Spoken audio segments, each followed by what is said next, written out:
अब खुद देखो ना, मामा जाएंगी नानों के पास कुछ दिन रहने के लिए, तो बैग तो लेके जाएंगे ना। पापा आपको फजीका लाना था और आप सैलेड भी नहीं लाए। लेकिन मुझे यही खाना है। पापा भी इसकी हर बात मानते हैं। पापा स्कूल में आज सारिम ने अपने फ्रेंड के साथ फाइट कर उसका फुटबॉल फाड़ दिया। तो चलो बातें नहीं करो, बैठो, डिनर फिनिश करो अपना।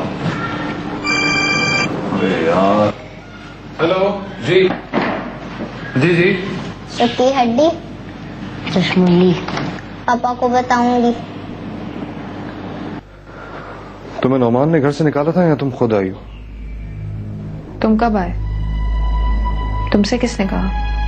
आई एम सॉरी, मैं शाम में खाला जान के पास आया था। अपना नाम सुनकर मैं रुक गया और फिर you know I am shocked. मैं खुद छोड़कर आई हूँ वो घर। इतनी बेइज्जती के बाद मैं वहां रह नहीं सकती थी। क्या तुम नौमान से मोहब्बत करती हो? मेरा पर्सनल मैटर है ये, मैं इसे डिस्कस नहीं करना चाहती।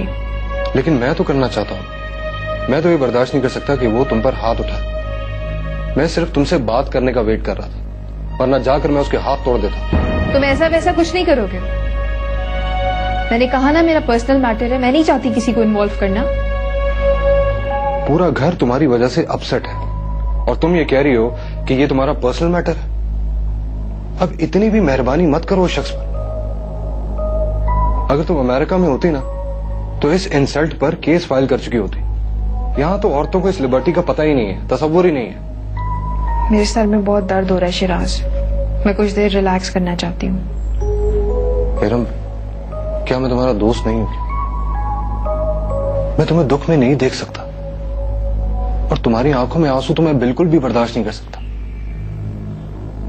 क्या मंगनी टूट जाने से इंसान के क्या दिल के रिश्ते भी टूट जाते हैं? नहीं, ऐसा नहीं होता।